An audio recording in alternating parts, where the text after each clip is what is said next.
July 2023 video horoscopes for the 12 signs with me, Lada, from Astrolada.com. I'm so excited. July, we have some of the most karmic configuration in the sky.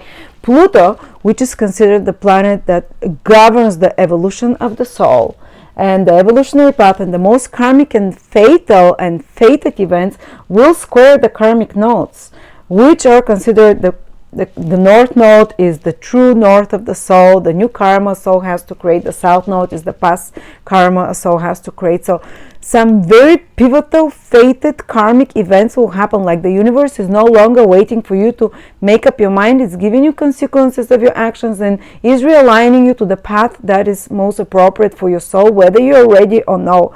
So some events that I'll say for each sign what these events will be will trigger a specific big consciousness shift and realigning of your karmic direction and the karmic path in life for your soul during the next month, July and into August. And we'll speak what events this can be for each one of you. But something pivotal, very important, is happening, guys. And Venus is turning retrograde, but helping this process with a trine.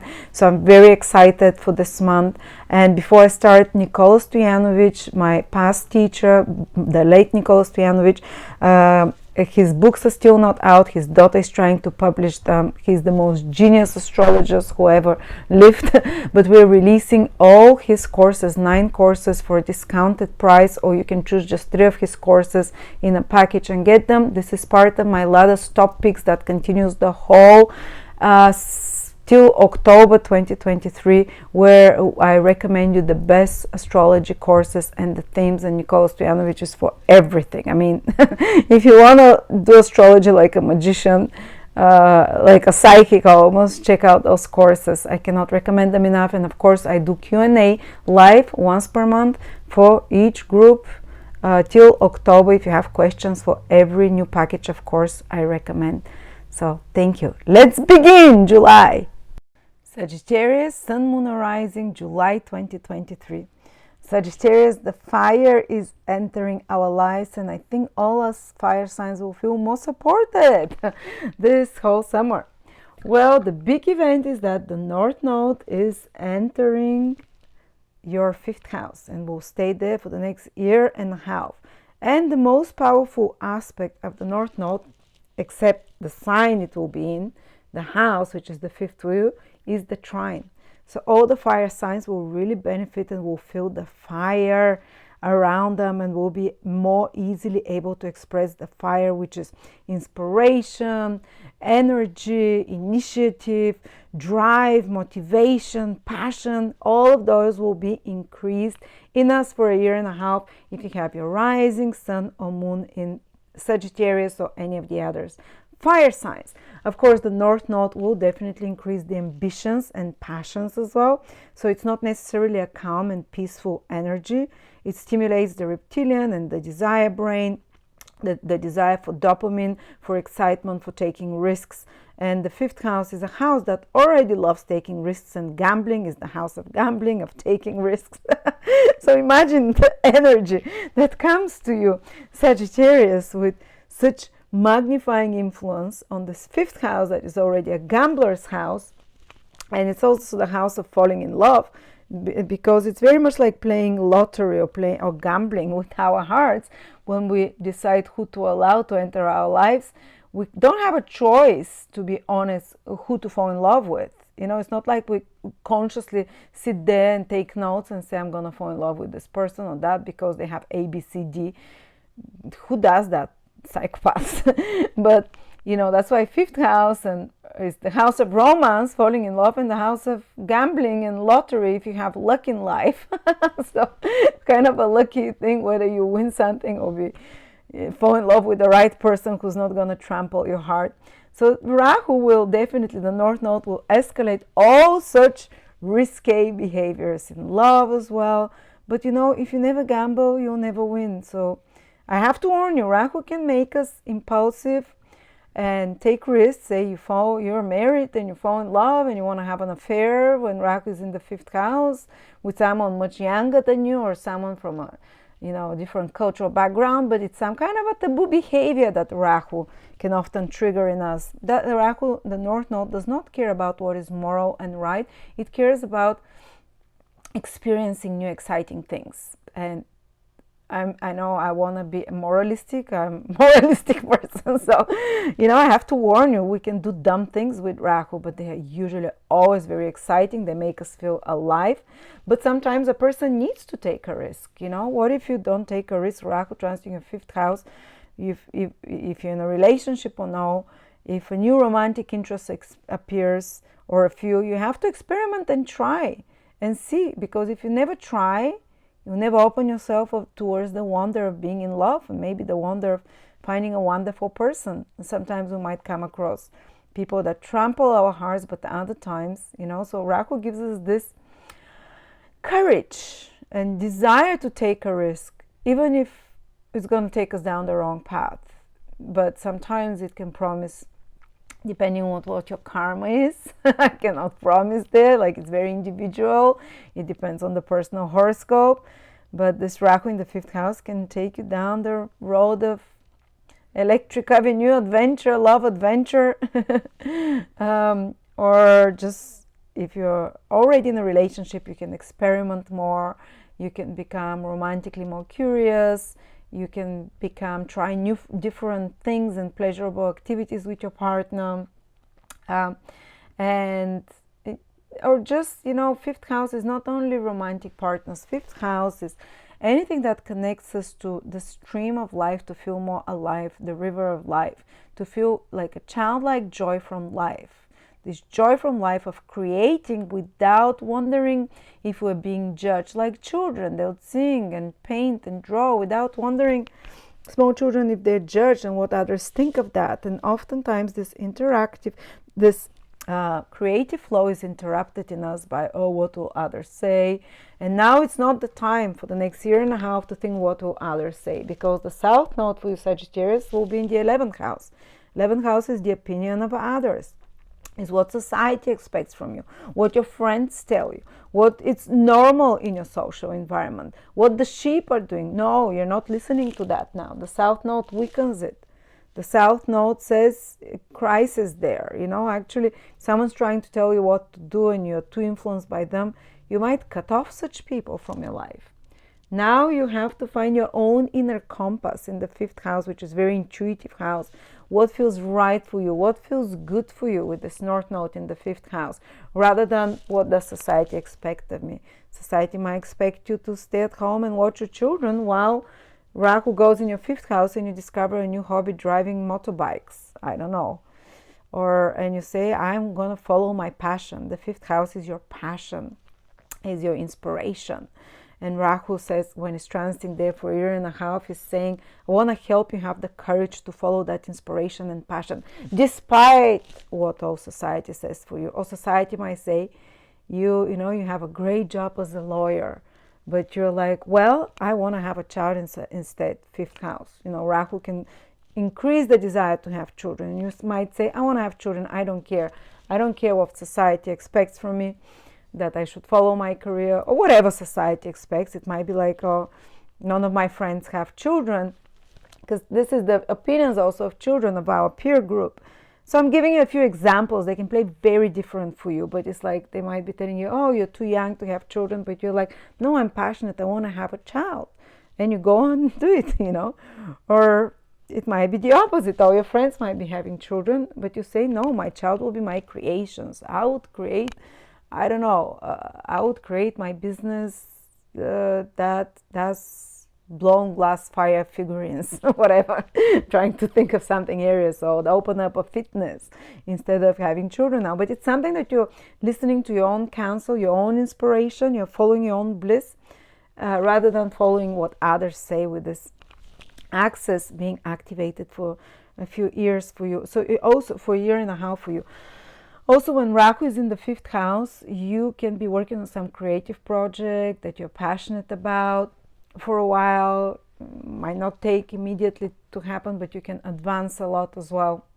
And again, you don't listen to the opinions of others, or 11th house is also gainfulness. Like a lot of people, if they start doing some new project or business, which is the 5th house, the creative house, they always say, oh, but what if it's not profitable? What if people don't want it? Well, now you're going to be on the winning streak. If you don't, of course, don't be stupid and do something that it will not be, no one would ever use. But Rahu in the 5th house can have a brilliant idea and passionately follow it, and without even considerations of gains, and if this is politically correct, whatever I'm creating, if it's socially acceptable, if it's in the mainstream, which is all the 11th house. So I'm to create something unique, even if never been created before, and to follow that belief. But also it's more fertile transit if you want to have children, especially with interventions sometimes, because the North Node can rule technology interventions. That can be a time for some of you, IVFs or whatever. But also without interventions, it's definitely more fertile. The North Node in the 5th house from Ascendant, especially from Moon, from Sun maybe as well. You can play more, have more fun during this period. Of course, Rahu can be a tempting influence. There can be a temptation on the romantic sphere from you. But if you're single, that can be a time when you stop being single, for example.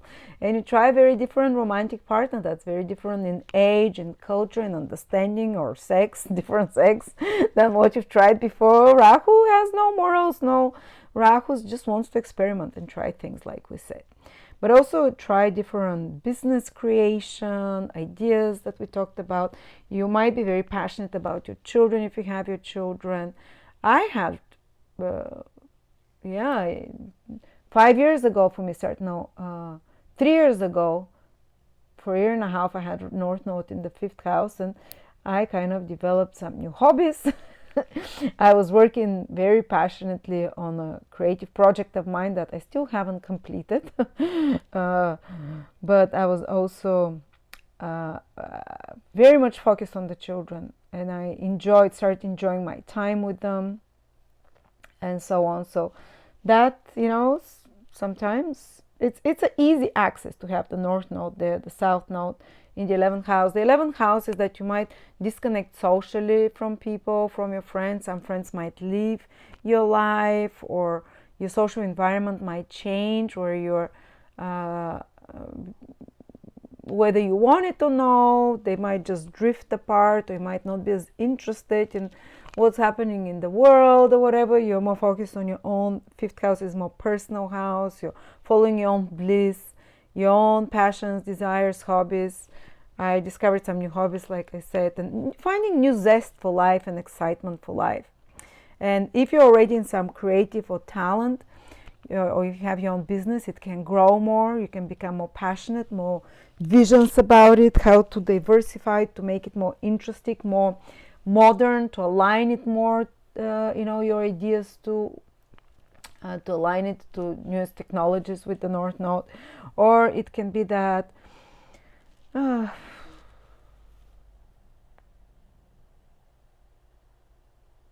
you can have more ideas for some, or if you have already, say, if you're an actor, someone creative, you can have more, like with the North Node, more ideas how to shine, how to perform. Or North Node in the 5th house sometimes can even make people famous, because 5th house is fame, center stage, and the North Node magnifies that. All right, so another thing though that is happening is that Pluto will be squaring the whole month of July and into August this newly moved axis into the 5th, the 11th house from your 2nd house. So what does it mean? This is the most karmic axis of past karma, future karma. Pluto is the most karmic planet of, it shows the need, the evolutionary needs of the soul. The 3 most karmic points are sitting in a T-square, very hard aspect configuration, which manifests things. So the universe is no longer waiting for you to make up your mind in certain areas of your life. For many people, this couple of months will be very karmic, in a way almost fatal. They'll feel like there is no turning back, there is no choice and option now. It's the pebble that turns the cart in a different direction. It's something, it peaks. Something peaks and goes over the peak or starts in a new direction. It cannot carry in the same way, but the ultimate goal is to realign you to the correct path of your soul. Because all those 3 points want exactly that, even if they do it in a bit crisis mode through this aspect, or in a bit more ruthless way. So that you can expect exactly some big changes to be happening, or to be the trigger of this deep psychological realignment of your on the right path for your soul through the following areas of your life. This can be the pebble that turns the cart or changes the direction of your soul direction of your soul mission. It can be connected to children. It can be connected to progeny. It can be connected to business or creating something of your own. It can be created to your love life. It's one of those things. Or it can be connected to your social environment, to your friends, to your income, to your long-term goals and dreams, which is the 11th house, but especially your environment and friends and so on. Or it can be connected to your finances, the 2nd house, and your sense of security. And it can be connected to the food you eat to some extent as well. Or it can be connected to possessions or something to do with income. And that can trigger this evolutionary transformation and redirection and realigning of the karmic goals of your soul on a new path. I don't know from which way exactly it's going to come, but one of those things can be very fated, karmic in a good way, or karmic is not necessarily bad. It means it's supposed to happen. It's put into action from before, and you have no more choice. It's gonna happen, type of thing. So let's see from which way it will come for you, and maybe I missed some other direction it can come from. But if there is something big happening that is shifting the direction in your life right now, know that it's for the good. Know that, and there is some help that can come to you. This is from Venus in the 9th house, because it's trining all the time the nodes, the karmic nodes of past karma and future karma, that are realigning you on a different path, so to speak. And Venus is holding a trine the whole month of July and into August with them. So that is higher wisdom. Venus is in the 9th house for you, can keep you aligned, philosophical view, counsel or guidance from a psychologist or someone with more knowledge, someone knowledgeable, erudite, respected, some woman with knowledge and experience that can help you, or your own inner counsel and higher knowledge as well. It can be in some way.